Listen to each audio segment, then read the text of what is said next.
ሄሮድስ የዘራው ናቸው። በንጹሃን ደም ታጥቦ ነበረ፣ ነፍስ አጥፍቶ ነበረ። ነገር ግን እሱም መጨረሻ ላይ እጁን አግኝቷል። ሁሉም የእጁን ያገኛል። የጊዜ ጉዳይ። እኛም በሃይማኖታችን ምክንያት ሊሆን ይችላል፣ በቤተክርስቲያናችን ምክንያት ሊሆን ይችላል፣ በክርስትናችን ምክንያት ሊሆን ይችላል። ስደት ሊገጥመን ይችላል። አባታችን ስደተኛ ነው፣ እኛም ስደተኞች ነን። ፈተና አለ። እንዳትደነቁ፣ እንዳታጉረምሩ። ለክርስቶስ ያልሆነች ዓለም ለኔና ለእናንተ አትሆነን።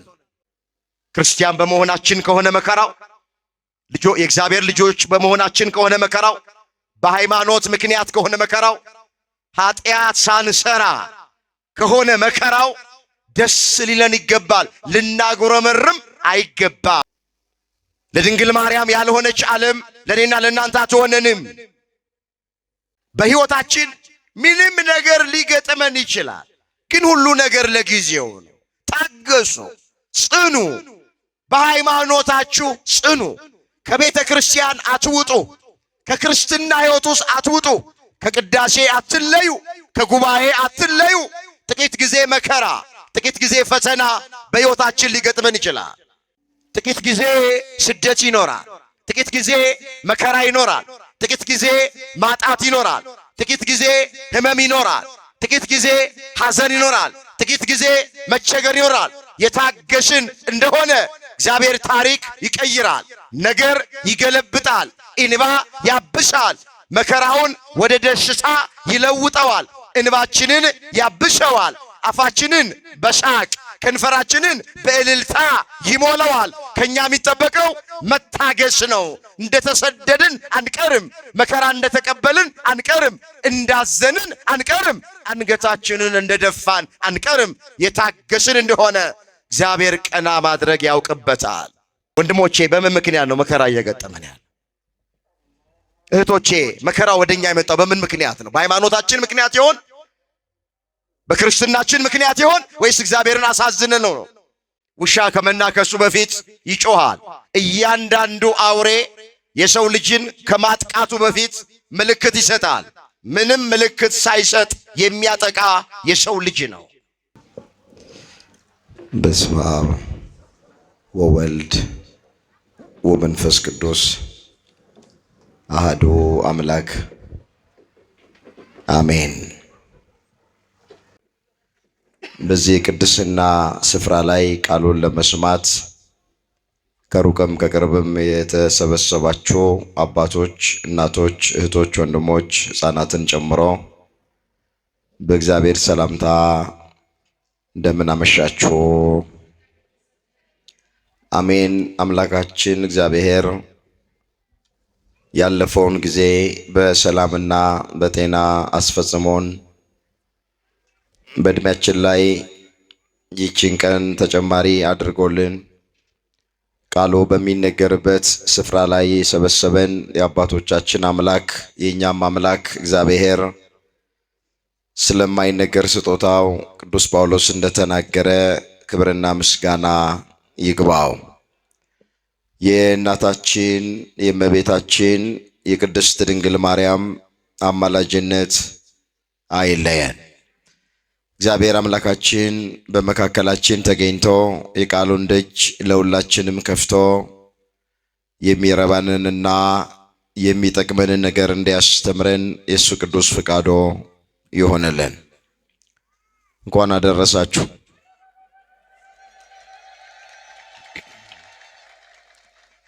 ምስጋናችሁ የደረሳችሁ አይመስልም? አኩርፋችኋል እንዴ?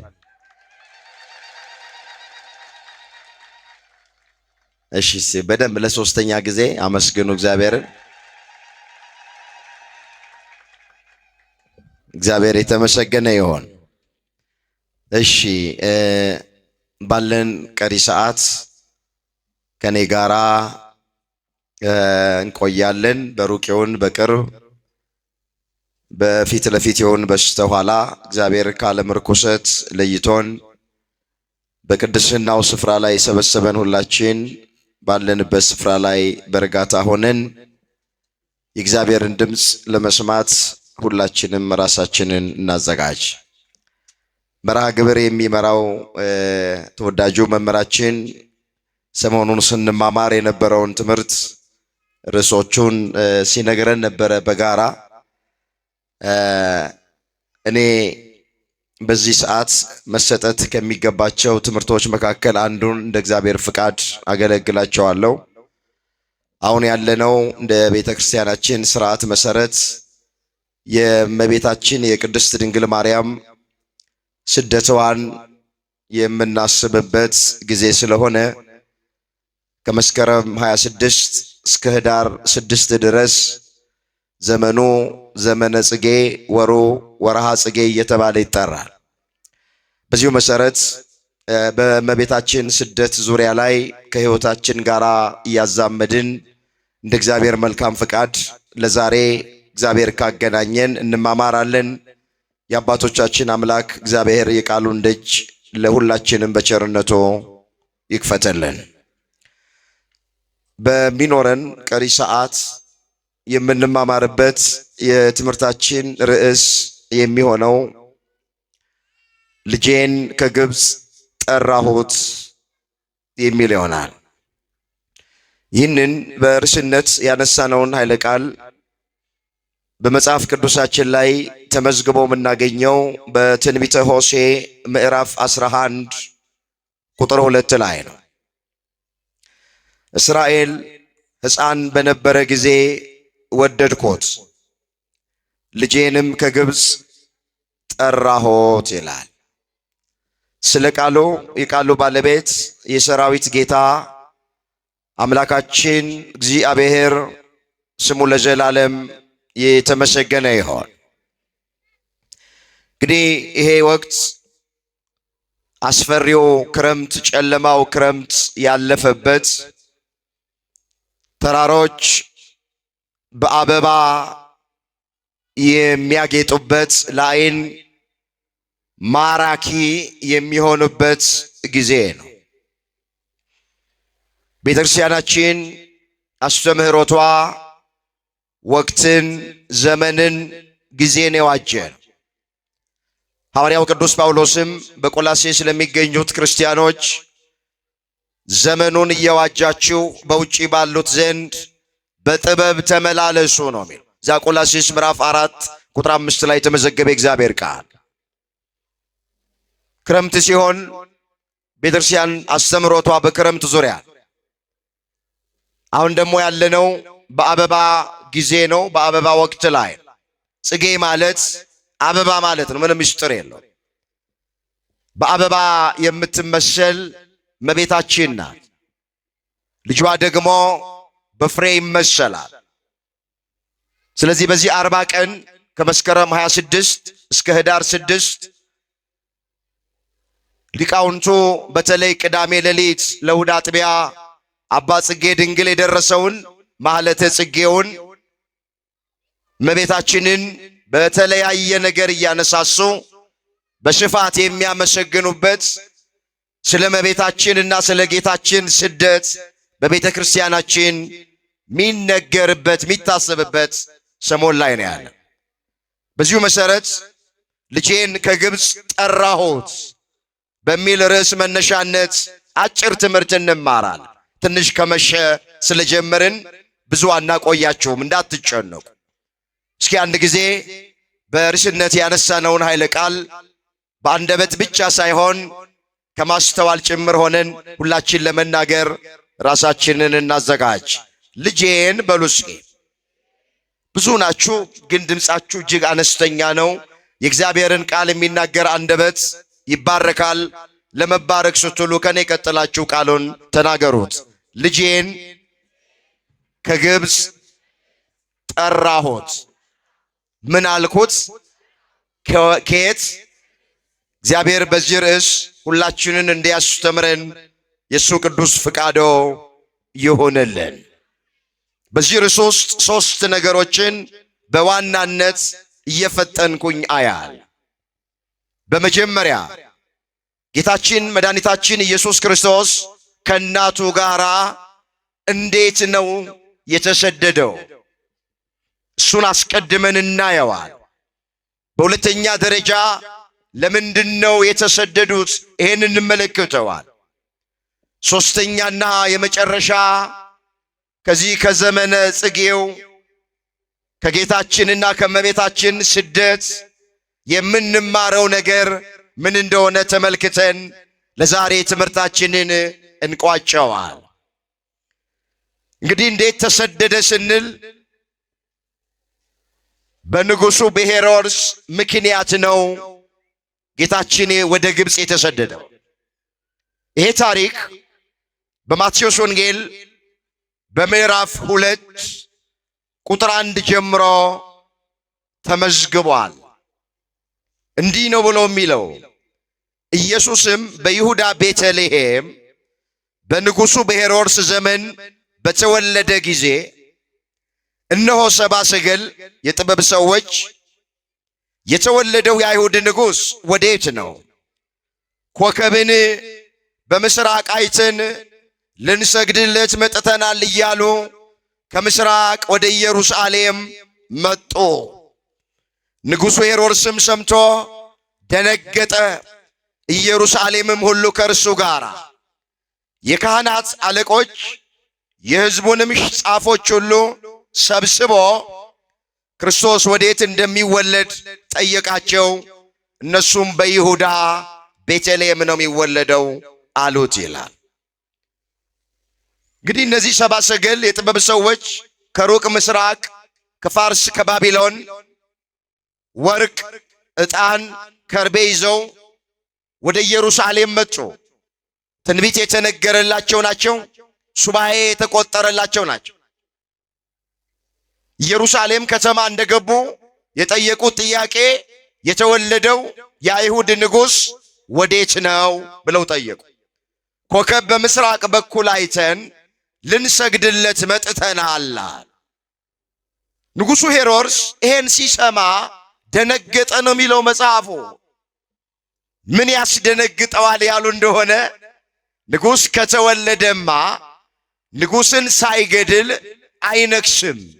ስለዚህ ይሄ የሚወለደው ሕፃን በንግስናዬ፣ በመንግስቴ፣ በስልጣኔ ነው የመጣው። ስለዚህ ሳያድግ ከፍ ሳይል ወንበሬን ሳይወስድ እገድለዋለሁ ብሎ በልቡ አሰበ።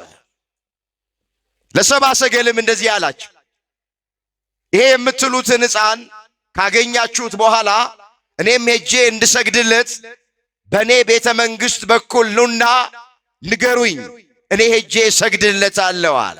ግን ሊሰግድለት ፈልጎ አይደለም፣ ሊገለው ፈልጎ ነው። ሊገለው ፈልጎ ምን እያለ በአንደበቱ ይናገራል? እኔም ሄጄ እንድሰግድለት ይላል መጽሐፍ።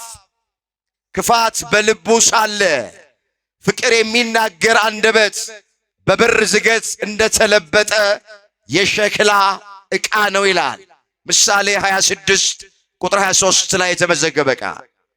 ቃሉን አስተውሉት። ክፋት በልቡ ሳለ፣ ተንኮል በልቡ ሳለ፣ ምቀኝነት በልቡ ሳለ ፍቅር የሚናገር አንደበት በብር ዝገት እንደተለበጠ የሸክላ ዕቃ ነው። አንዳንድ የሸክላ ዕቃዎች በብር ዝገት ሲለበጡ ብረት ይመስላሉ፣ ግን ብትጥሏቸው ሸክላ ስለሆኑ ይሰበራሉ። ሄሮድስ ልቡ ውስጥ ተንኮል እያለ ሕፃኑ ኢየሱስ ክርስቶስን ለመግደል አስቦ ለሰብአ ሰገል ምን እያለ ይዘብታል? ሕፃኑን ባገኛችሁት ጊዜ እኔም ሄጄ እንድሰግድለት መታችሁ ንገሩኝ ይላል።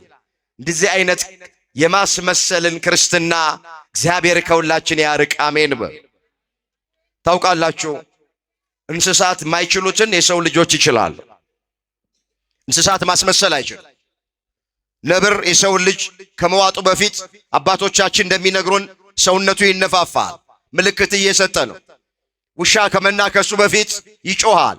እያንዳንዱ አውሬ የሰው ልጅን ከማጥቃቱ በፊት ምልክት ይሰጣል።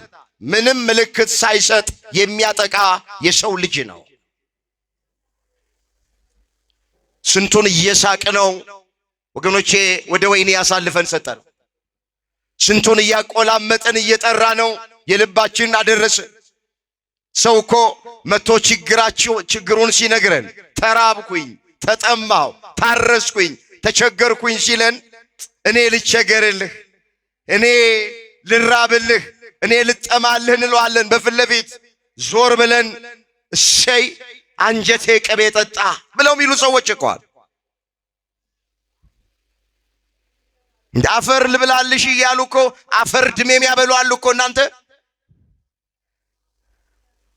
እንዲህ አይነት ካለ የማስመሰል ክርስትና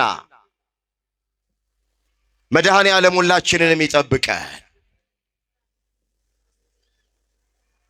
ሄሮድስ ልብ ውስጥ ሕፃኑ ኢየሱስ ክርስቶስን ለመግደል ያስባል፣ በአፉ ግን ፍቅር ያወራል።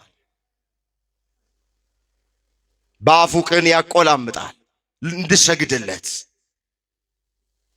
እንመለስ እንዳይሰፋ። ሰብአ ሰገል ወደ ቤተልሔም መጡ። ጌታችንን በእናቱ እቅፍ አገኙት። በግንባራቸው ወድቀው ተደፉ፣ ሰገዱለት። ሳጥኖቻቸውን ከፈቱ፣ ወርቁን፣ ዕጣኑን፣ ከርቤውን ገበሩለት። ከዚህ በኋላ በሌላ መንገድ ወደ ሀገራቸው ሄዱ። አሁን ይመጣሉ ብሎ ሰብአ ሰገል ማነው ሄሮድስ ሰብአ ሰገልን ይጠብቃል። እነሱ ግን መንገድ ቀይረው ወደ ሀገራቸው ሄዱ። ወዲያው የእግዚአብሔር መልአክ መጣ ይላል ቅዱስ ገብርኤል። አረጋዊው ዮሴፍን ምን አለው? ዮሴፍ አለ ሄሮድስ ሕፃኑን ሊገድለው ይፈልጋልና ሕፃኑና እናቱን ይዘህ ወደ ግብፅ ሽሽ አለ። ወዴት ሽሽ? ወደ ግብፅ። ንጉሡ ሄሮድስ ሕፃኑ ኢየሱስ ክርስቶስን ሊገለው እያሰበ ነው። ወንበሬን ሊወስድብኝ ነው፣ ስልጣኔን ሊወስድብኝ ነው ብሎ ሊገለው አስቧል። ስለዚህ ጊዜው ሳይደርስ እንዳይሞት ሕፃኑና እናቱን ይዘህ ወደ ግብፅ ሽሽ አለው። በማለዳ በሌሊት ዮሴፍ ተነስቶ እመቤታችንን ይዞ ሕፃኑ ኢየሱስ ክርስቶስን ይዞ ሰሎሜ አብራለች ወደ ግብፅ ስደት ወጡ ይላል። አንድ ጥያቄ ልጠይቃችሁ። ኢየሱስ ክርስቶስ እዛ ሆኖ ኢየሩሳሌም ሆኖ ሄሮድስና ሰራዊቱን ማጥፋት ይችላል አይችል? መስክሩ እንጂ ይችላል አይችል? ምን ይሳነዋል?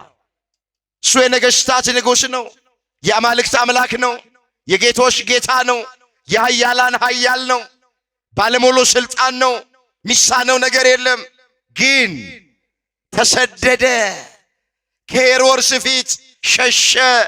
ለኔና ለናንተ ምሳሌ ሲሆንን አንዳንዴ ስልጣን ቢኖረን፣ ገንዘብ ቢኖረን፣ ጉልበት ቢኖረን አትጋፈጡ፣ ዘወር በሉ። መሸሽ ያስፈልጋል። አባቶቻችን ምን ይላሉ? ጊዜና ቅዝምዝምን ዝቅ ብሎ ማሳለፍ ነው ይላል። ሁሉም ነገር ያልፋል ከታገሰ። ተሰደደ።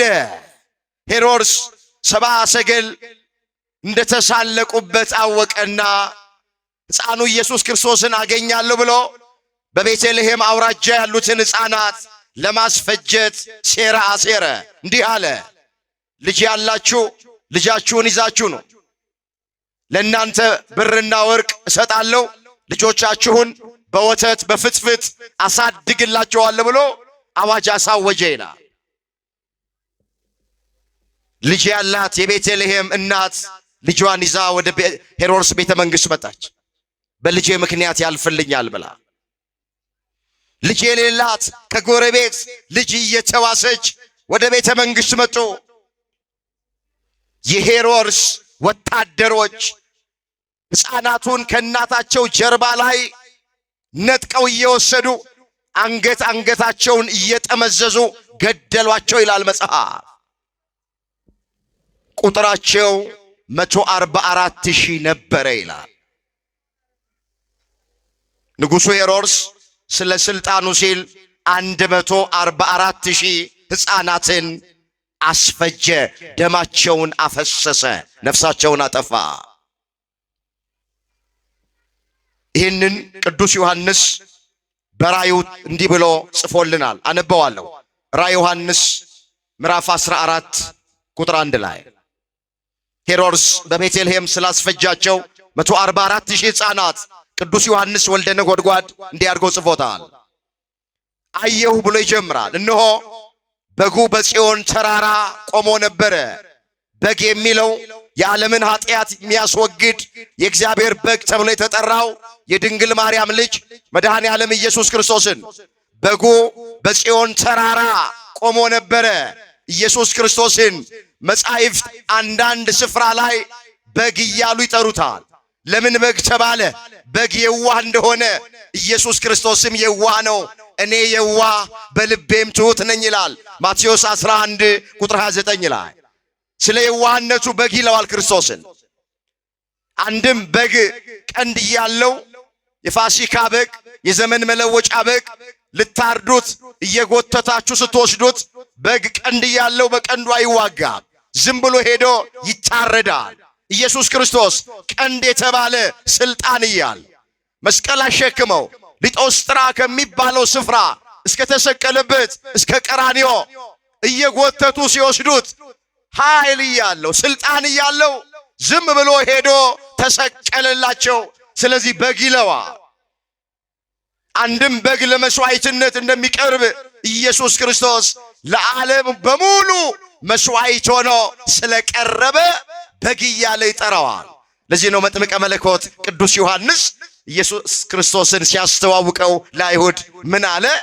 ነዋ በግዑ ለእግዚአብሔር ዘያትት ወያስየስል ኃጢአተ ዓለም አለ።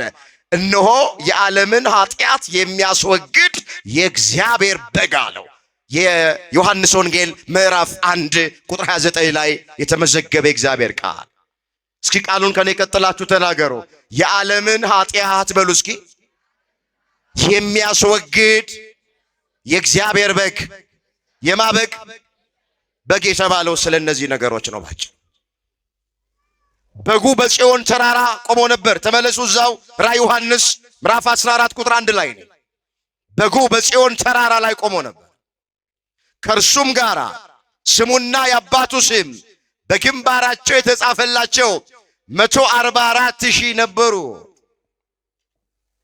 እንደ ብዙ ውሃ ድምፅና እንደ ታላቅ ነጎድጓድ ድምፅ ከሰማይ ድምፅ ሰማው። ደርዳሪዎች በገና እንደሚደረድሩ ያለ ድምፅ ሰማው። በዙፋኑ ፊት በአራቱም እንስሶች በሽማግሌዎቹ ፊት አዲስ ቅኔ ዘመሩ። ከምድር ከተዋጁት ከ144,000 በቀር ያንን ቅኔ ሊማር ለማንም አልተቻለው። ከሴቶች ጋር ያረከሱ እነዚህ ናቸው፣ ድንግሎች ናቸው። በጉ ወደሚሄድበት የሚከተሉት እነዚህ ናቸው። ለእግዚአብሔርና ለበጉ በኩራት እንዲሆን ከሰዎች የተዋጁ እነዚህ ናቸው። በአፋቸው ውሸት አልተገኘም፣ ነውርም የለባቸውም አለ። በአፋቸው ውሸት ያልተገኘባቸው፣ ነውር ነቀፋ የሌለባቸው፣ ከሴቶች ጋር ያረከሱ ድንግሎች 144,000 የቤተልሔም ሕፃናት ሄሮድስ ስለ ስልጣኑ ሲል አስፈጀ፣ አስገደላቸው። ኋላ እሱም የዘራውን አጭዷል። ታሪኩ ሰፊ ነው። መጽሐፍ አትሳቱ፣ እግዚአብሔር አይዘበትበትም። ሰው የዘራውን ያንኑ መልሶ ያጭዳል። በስጋው የዘራ ከስጋው መበስበስን ያጭዳል።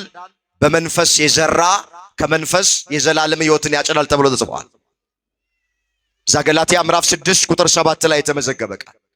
ሄሮድስ የዘራውን አጭ በንጹሐን ደም ታጥቦ ነበረ፣ ነፍስ አጥፍቶ ነበረ። ነገር ግን እሱም መጨረሻ ላይ እጁን አግኝቷል። መጽሐፍ ንፋስን ዘርታችኋል፣ አውሎ ንፋስን ታጭዳላችሁ ይላል። ትንቢተ ሆሴዕ ምዕራፍ 8 ቁጥር 7 ላይ ሁሉም የእጁን ያገኛል። የጊዜ ጉዳይ። እግዚአብሔር ቆጥሮ ከፋይ አምላክ ነው። ለደጎች ደግነታቸውን ቆጥሮ ይከፍላቸዋል። ለቅኖች እግዚአብሔር ቅንነታቸውን ቆጥሮ ይከፍላቸዋል። ለቸሮች ቸርነታቸው ተቆጥሮ ይከፈላቸዋል። ለክፎችም ክፋታቸው ተቆጥሮ ይከፈላቸዋል። እግዚአብሔር ቆጥሮ ከፋይ ነው። ሶሎሞን ሲናገር ምን አለ? ኃጢአትን የሚዘራ መከራን ያጭዳላል። እዛ ምሳሌ 22 ቁጥር 8 ላይ የተመዘገበ ቃል። ቃሉን አስተውሉት። ኃጢአትን የሚዘራ መከራን ያጭዳል። ለዚህ ነው ቤተ ክርስቲያን ዕለት ዕለት ክፉ ነገር አትዝሩ፣ ኃጢአትን አትዝሩ፣ በሰው ላይ ተንኮል አታድርጉ፣ በኋላ የዘራችሁትን ታጭዳላችሁ ብላ ዕለት ዕለት ቤተ ክርስቲያን የምታስተምረው ለዚህ ነው። እንመለስ ወደ ቀደመ ነገራችን። የዚህን ጊዜ ዮሴፍ በሌሊት ተነስቶ ሕፃኑ ኢየሱስ ክርስቶስን እናቱም እመቤታችን ቅድስት ድንግል ማርያምን ሰሎሜ ጋራ ሆነው ወደ ግብፅ ተሰደዱ። እንዴት ተሰደዱ ስንል አሁን ከላይ እንደተረክነው በንጉሱ በሄሮድስ ምክንያት ተሰደዱ። ለምንድን ነው ጌታችን የተሰደደው? እስኪ ጥቂት ነገር እንመልከት። በመጀመሪያ የተሰደደበት ምክንያት ምንድነው ስንል የእውነተኛ ሰማዕታትን የቅዱሳኑን የክርስቲያኖች የኛን ስደት ሊባርክ ነው የተሰደደው።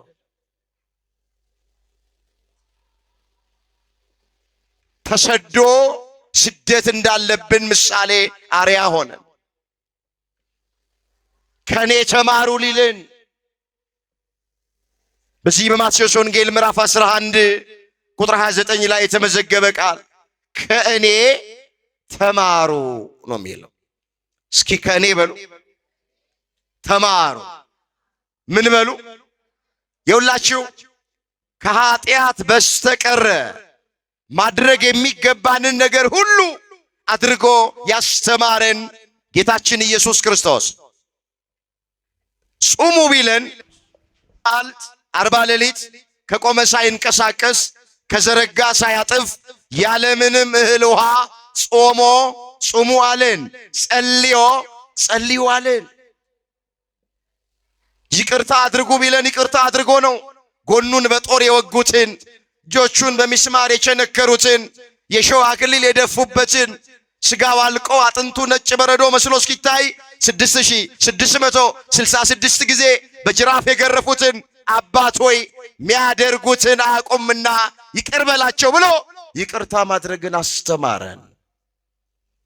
ትሑት ሁኑ ቢልን ትሑት ሆኖ ዝቅ ብሎ የደቀ መዛሙርቱን እግር አጥቦ በአህያና በአህያይቱ ውርንጭላ ወደ ኢየሩሳሌም ገብቶ ነው። ትዕግስተኞች ሁኑ ቢለን ትዕግስተኛ ነው። ታዘዙ ቢለን ለመስቀል ሞት ታዘኑ። ስንቱን እንተርክ። ከኃጢአት በስተቀረ ማድረግ የሚገባንን ነገር አድርጎ ያሳየን እሱ ነው። አዎ ምሳሌያችን ኢየሱስ ክርስቶስ ነው። አብነት የምናደርገው እሱን ነው። አርያችን እሱ ነው። አባቶቻችን ከቃል ይልቅ ተግባር ይሰብካል ይላል።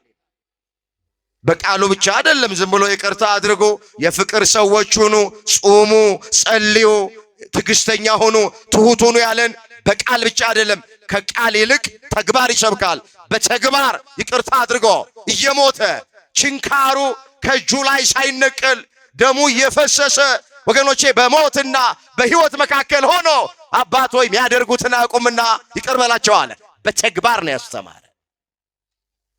ስለዚህ የተሰደደበት የመጀመሪያው ምክንያት የእውነተኛ ሰማዕታትን፣ የእውነተኛ ቅዱሳንን፣ የእውነተኛ ክርስቲያኖችን ስደት ሊባርክ አብነት ሊሆነ። እኛም በሃይማኖታችን ምክንያት ሊሆን ይችላል፣ በቤተ ክርስቲያናችን ምክንያት ሊሆን ይችላል፣ በክርስትናችን ምክንያት ሊሆን ይችላል። ስደት ሊገጥመን ይችላል። አባታችን ስደተኛ ነው፣ እኛም ስደተኞች ነን። እናታችን ድንግል ማርያም ስደተኛ ናት፣ እኛም ልጆቿ ስደተኞች ነን። ለዚች ዓለም ስደተኞች። ፈተና አለ፣ እንዳትደነቁ፣ እንዳታጉረምሩ። ለክርስቶስ ያልሆነች ዓለም ለእኔና ለእናንተ አትሆነን። ለድንግል ማርያም ያልሆነች ዓለም ለእኔና ለእናንተ አትሆነንም። መጽሐፍ የእሱ ወደ ሆኑት መጣ፣ የገዛ ወገኖቹ ግን አልተቀበሉትም ይላል። የዮሐንስ ወንጌል ምዕራፍ 1 ቁጥር 12 ላይ የእሱ ወደ ሆኑት መጣ፣ የገዛ ወገኖቹ አልተቀበሉትም። እንግዲያውስ ዕብራውያን ናቸው። ዕብራዊት ከሆነች ከድንግል ማርያም ተወልዶ መጣ። ነገር ግን አልተቀበሉትም። ትምህርቱን አልተቀበሉትም። ተአምራቱን አልተቀበሉትም። የዮሴፍ ልጅ ነው አሉት። አብዷል አሉት። በአጋንንት አለቃ አጋንንትን ያወጣል አሉት። በላተኛ ነው አሉት። አልተቀበሉትም። በመጨረሻም በመስቀል ሰቅለው ገደሉት። የሱ ወደ ሆኑት መጣ። የገዛ ወገኖቹ አልተቀበሉትም። ይህች ዓለም ክርስቶስን አልተቀበለች። ይሄው አሳደደችው። ከእናቱ ጋር ገና በሕፃንነቱ ተሰዷል። ስለዚህ በዚች ዓለም ላይ ስንኖር እኛም ስደት ይኖርብናል። መከራ ይገጥመናል፣ ፈተና ይገጥመናል። እንዳትደነቁ። ክርስቲያን በመሆናችን ከሆነ መከራው፣ የእግዚአብሔር ልጆች በመሆናችን ከሆነ መከራው፣ በሃይማኖት ምክንያት ከሆነ መከራው፣ ኃጢአት ሳንሰራ ከሆነ መከራው ደስ ሊለን ይገባል። ልናጉረመርም አይገባም። ቅዱስ ጴጥሮስ እንዲህ ብሎ እንደተናገረ እስኪ ይህን ቃል ሁላችሁም አስተውሉት። እዚህ አንደኛ ጴጥሮስ ላይ የተመዘገበ ቃል ነው። ምዕራፍ 4 ቁጥር 12 ጀምሮ አነበዋለሁ። ወንድሞቼ ሆይ አለ በእናንተ መካከል እንደ እሳት ሊፈትናችሁ ስለሚሆነው መከራ ድንቅ ነገር እንደመጣባችሁ አትደነቁ። ነገር ግን ክብሩ ሲገለጥ ደግሞ ሐሴት እያደረጋችሁ ደስ እንዲላችሁ በክርስቶስ መከራ በምትካፈሉበት ልክ ደስ ይበላችሁ። ለክርስቶስ ስም ብትነቀፉ የክብር መንፈስ የእግዚአብሔር መንፈስ በእናንተ ላይ ያርፋልና ብፁዓን ናችሁ። ከእናንተ ማንም ነፍሰ ገዳይ ወይንም ሌባ ወይም ክፉ አድራጊ እንደሚሆን ወይም በሌሎች ጉዳይ እንደሚገባ ሆኖ መከራ እንዳይቀበል፣ ነገር ግን ክርስቲያን እንደሚሆን መከራ ቢቀበል ስለዚህ ስም እግዚአብሔርን ያመስግን እንጂ አይፈራ አለ። ሌባ ሆናችሁ መከራ አትቀበሉ አለ። ክፉ አድራጊ ሆናችሁ መከራ እንዳትቀበሉ፣ በሌሎች ጉዳይ ጣልቃ እየገባችሁ መከራ እንዳትቀበሉ፣ ነገር ግን አለ ክርስቲያን በመሆናችሁ ምክንያት መከራ የሚገጥማችሁ ከሆነ ስለዚህ ነገር ደስ ይበላችሁ እንጂ እንዳታፍሩ አለ ጴጥሮስ። ወንድሞቼ በምን ምክንያት ነው መከራ እየገጠመን ያለ? እህቶቼ መከራ ወደኛ የመጣው በምን ምክንያት ነው? በሃይማኖታችን ምክንያት ይሆን? በክርስትናችን ምክንያት ይሆን? ወይስ እግዚአብሔርን አሳዝነን ነው? ኃጢአት ሰርተን ነው? እግዚአብሔርን በድለን ነው መከራ የገጠመን በሕይወታችን? እሱን መጠየቅ ያለብን መከራ ወደ እኔ የሚመጣው በምን ምክንያት ነው የሚለውን እንጂ ክርስቲያን በመሆን በሃይማኖት በቤተ ክርስቲያን በሌላም የእግዚአብሔር ልጆቹ በመሆናችን ምክንያት ምንም ቢገጥመን እንደ ሙሉ ደስታ ቁጠሩት ነው የተባለው። ያዕቆብ ምንድን ነው ያለው? ልዩ ልዩ አይነት መከራ ሲገጥማችሁ እንደ ሙሉ ደስታ ቁጠሩት አለ ያዕቆብ 1 ቁጥር 2 ላይ። ስለዚህ ባጭሩ ለምን ተሰደደ ስንል በመጀመሪያ የተሰደደበት ምክንያት የእውነተኛ ሰማዕታትን ስደት ለመባረክ ተሰደደ። ስለዚህ እኛም በዚህ ምድር ላይ ስንኖር ስደት ሊገጥመን ይችላል፣ መከራ ሊገጥመን ይችላል፣ ፈተና ሊገጥመን ይችላል። የሚገጥመንን መከራ በጸጋ እንድንቀበል አምላካችን እግዚአብሔር ሁላችንን በቸርነቱ ይርዳ። ሌላው ስለምን ተሰደደ ስንል አዳም ከገነት ተሰዶ ነበርና ኢየሱስ ክርስቶስ ዳግማዊ አዳም ተብሎ ስለሚጠራ አዳምን ለመካስ ተሰደደ። አንድም ለምን ተሰደደ ሲባል ዲያብሎስና ሰራዊቱን ከሰው ልጆች ልቡና ውስጥ ለማሳደድ እሱ ተሰደደልን። ስለነዚህ ነገሮች ኢየሱስ ክርስቶስ ከእናቱ ከእመቤታችን ከቅድስት ድንግል ማርያም ጋር ተሰዷል። ደግሞ የተሰደደው በርስነት እንዳነሳ ነው ወደ ግብፅ ነው የተሰደደው። ታውቃላችሁ በዓለማችን ላይ ብዙ ሀገሮች አሉ። በጎረቤት እንኳን ብዙ ሀገራት አሉ። ወደ ሱዳን ተሰደደ አይልም፣ ወደ ኬንያ ተሰደደ አይልም። ኢየሱስ ክርስቶስ የተሰደደው ወደ ግብፅ ነው። ለምንድን ነው ግብፅን የመረጣት? ለምን ወደ ኬንያ አልተሰደደም? ለምን ወደ ሌላ ወደ ጎረቤት ሀገር አልተሰደደም ስንል የተነገረ ትንቢት ነበረ። ያ ትንቢት ይፈጸም ዘንድ ወደ ግብፅ ሀገር ተሰደደ። የመጀመሪያው ትንቢት በርስነት ያነሳነው ቃል ነው። ልጄን ከግብፅ ጠራሁት የሚል ይህ ቃል ለጊዜው የተነገረው ልጅ ተብለው ለተጠሩት ለእስራኤል የተነገረ ቃል ከ430 ዘመን ከግብፅ የባርነት ቤት እንደሚያወጣቸው የተነገረ ቃል ነው። ልጄ እስራኤልን ከግብፅ የባርነት ቤት ነፃ ላወጣቸው ጠራኋቸው ማለት ነው። መጀመሪያ የተነገረው ስለዚህ ነው። ለፍጻሜው ልጄን ከግብፅ ጠራሁት ማለት ተናጋሪው እግዚአብሔር አብ ነው። ልጅ የተባለ ኢየሱስ ክርስቶስ ነው። የአብ ልጅ የማርያም ልጅ ነው። ወልደ አብ ወልደ ማርያም ነው። የማርያም ልጅ የአብ ልጅ ነው። ልጄን ከግብፅ ጠራው ሲል ከስደት እንደሚመለስ ተሰዶ እንደማይቀር የተነገረ ትንቢት ነው። ይሄ ትንቢት ይፈጸም ዘንድ ወደ ግብፅ ተሰደደ። አንድም ነቢዩ ኢሳይያስ የተናገረው ትንቢት ነበርና ያ ትንቢት እንዲፈጸም ወደ ግብፅ አገር ተሰደደ። እንዲህ ይላል ኢሳይያስ 19 ቁጥር 1 ላይ ስለ ግብፅ የተነገረ ሸክም ብሎ ይጀምራል። እነሆ እግዚአብሔር በፈጣን ደመና እየበረረ ወደ ግብፅ ይመጣል። ወዴት ይመጣል? እነሆ እግዚአብሔር አስተውሉት ቃል በፈጣን ደመና እየበረረ ወደ ግብፅ ይመጣል፣ የግብፅም ጣዖታት በፊቱ ይርዳሉ። ይሄ ትንቢት እንዲፈጸም ነው ኢየሱስ ክርስቶስ ከእናቱ ጋር ወደ ግብፅ አገር የተሰደደ። ኢሳይያስ እነሆ እግዚአብሔር አለ። ስለ ኢየሱስ ክርስቶስ የተነገረ ቃል ነው። እሱ ከሦስቱ አካል አንዱ አካል ነው። ከሦስቱ ቅዱስ አንዱ ቅዱስ ነው። እግዚአብሔር ብሎ ጠራው። በፈጣን ደመና እየበረራል። ፈጣን ደመና የተባለች ድንግል ማርያም ወላዲት አምላክ ናት።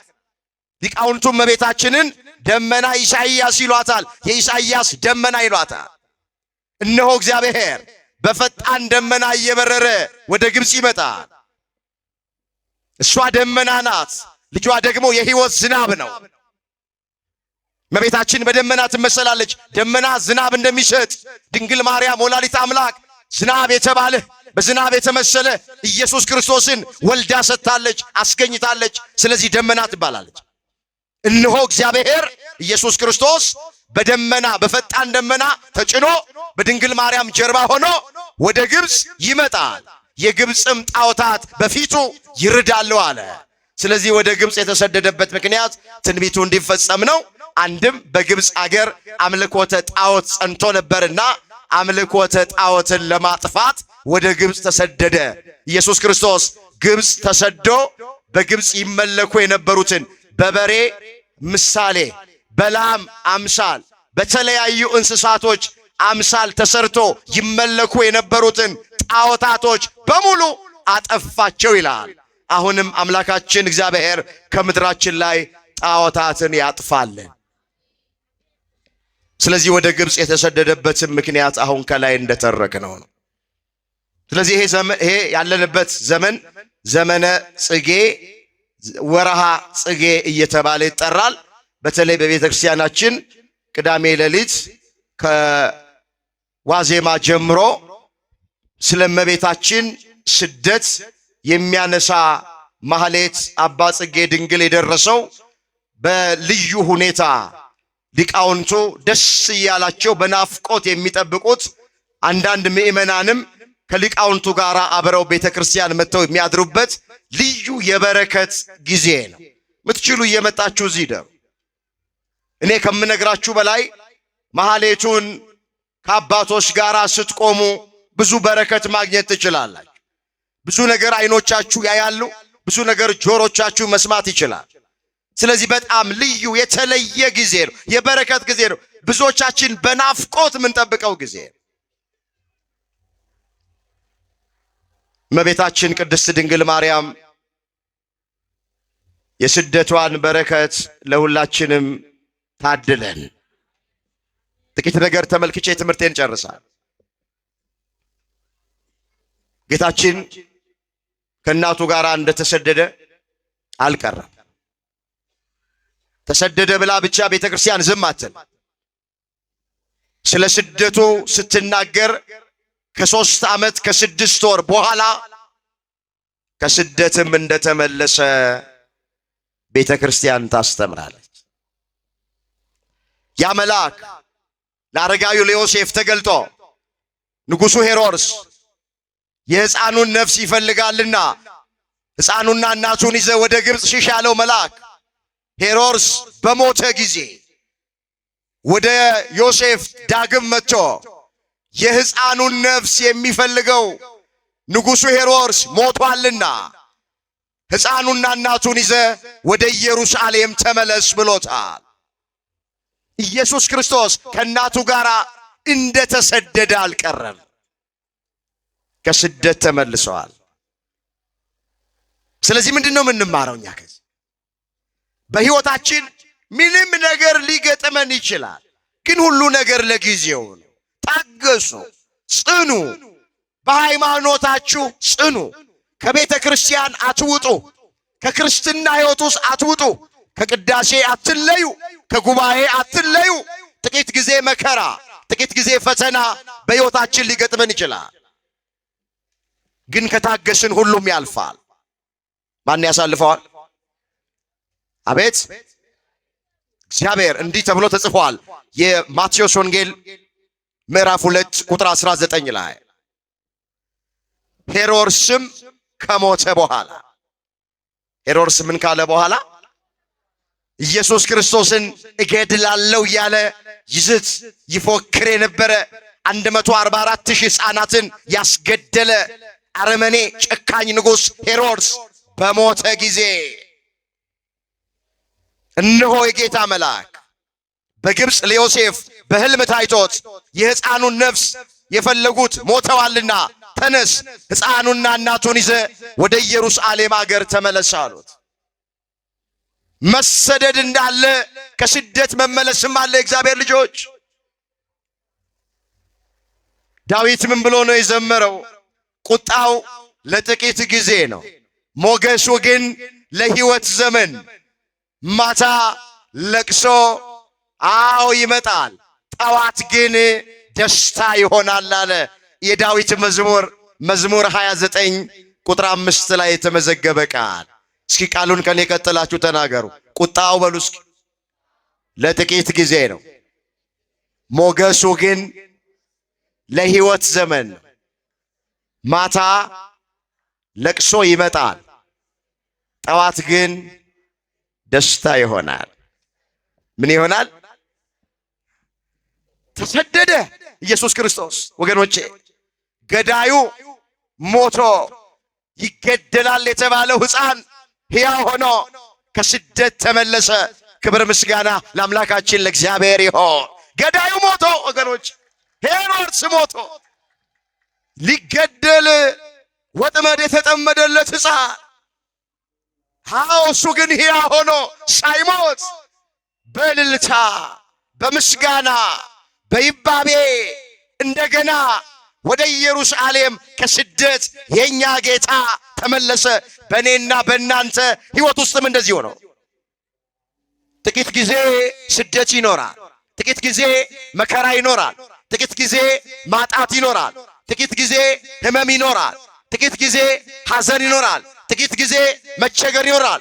የታገሽን እንደሆነ እግዚአብሔር ታሪክ ይቀይራል፣ ነገር ይገለብጣል፣ እንባ ያብሳል፣ መከራውን ወደ ደስታ ይለውጠዋል፣ እንባችንን ያብሰዋል፣ አፋችንን በሳቅ ከንፈራችንን በእልልታ ይሞላዋል። ከኛ የሚጠበቀው መታገስ ነው።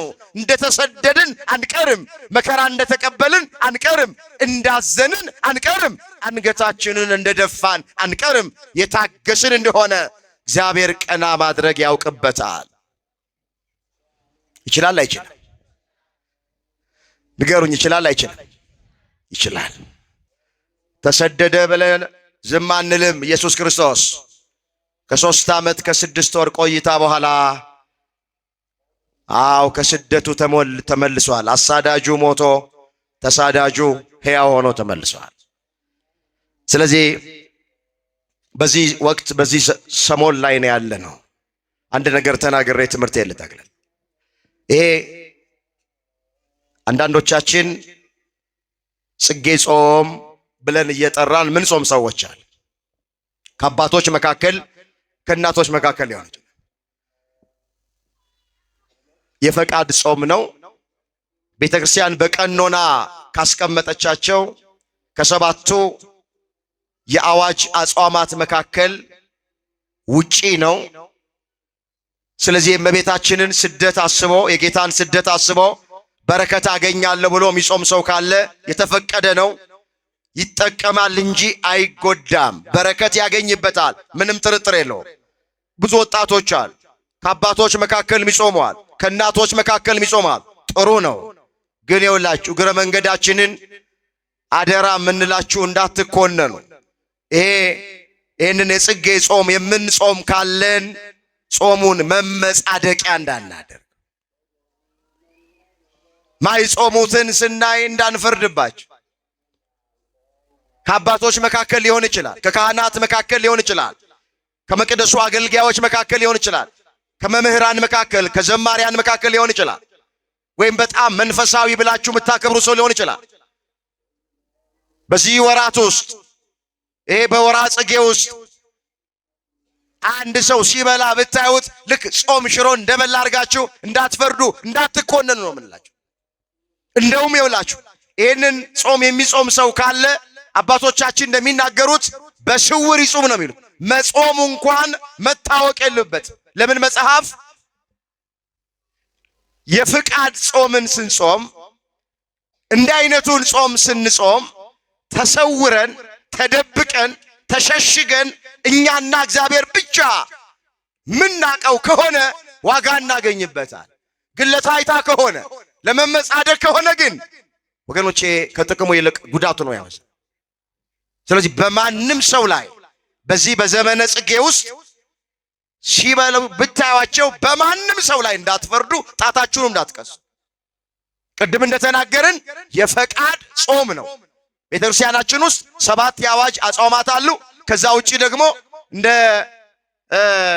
ጳጉሜ 5ቷ ቀን እንደምንጾመው የፈቃድ ጾም፣ ይሄም የጽጌ የፈቃድ ጾም እንደሆነ እግረ መንገዳችንን ልንጠቁማቸው ያስፈልጋል። ልጄን ከግብፅ ጠራሁት። አምላካችን እግዚአብሔር ከተሰደደ በኋላ ከስደት እንደተመለሰ ዛሬም በተለያየ ምክንያት ቀያቸውን፣ መንደራቸውን፣ አገራቸውን ትተው የተሰደዱትን ወገኖቻችንን ወደ ሀገራቸው በሰላም ይመልስልን። ብዙ ወንድሞቻችን ያልፍልናል ብለው ያለፈባቸዋል። ስለ እንጀራ ስለሚሻግት እንጀራ ብለው ቤተሰቤን እረዳለሁ ብለው እናቴን አባቴን አግዛለሁ ጦራለሁ ብለው በባህር ላይ የሚሰደዱአል። ከጀልባ እየወደቁ ከመርከብ እየወደቁ ያሰቡት አገር ሳይደርሱ ነፍሳቸው የጠፋ ብዙ ወንድሞች አሉ። ዛሬም ስደቱ አልቆመም፣ አልተቋረጠም። በችግር እዚህ ሀገር ውስጥ ከምኖር እዛ ሄጄ እንደሆንኩኝ እሆናለሁ ብለው ሀገራቸውን ለቀው በተለያየ በማይመች መንገድ ውስጥ የሚሰደዱ ብዙ ወገኖቻችን አሉ፣ ብዙ ኢትዮጵያውያን አሉ። ይሄ ሀገር ያወቀው ፀሐይ የሞቀው የአደባባይ ምስጢር ነው።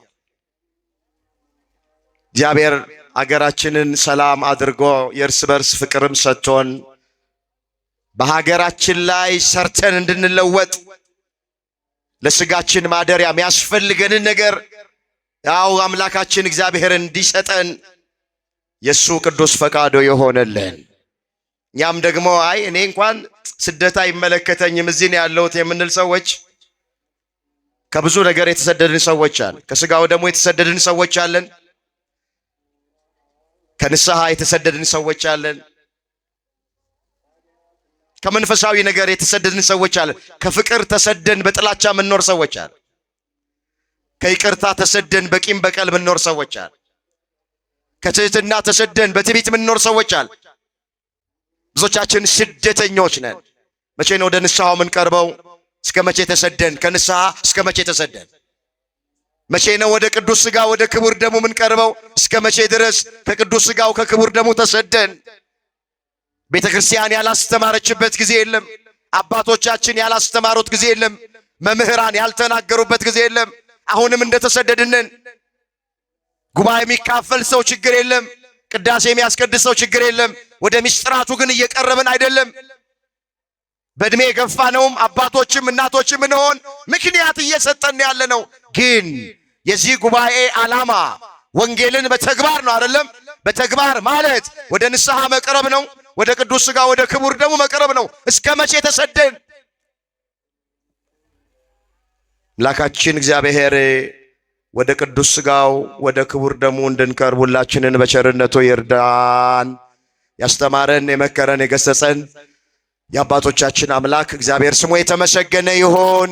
ድንግል ማርያም ጣዕሟን በአንደበታችን ፍቅሯን በልባችን ትሳልብን። የስደቱ በረከት ከሁላችን ጋር ይሆነልን።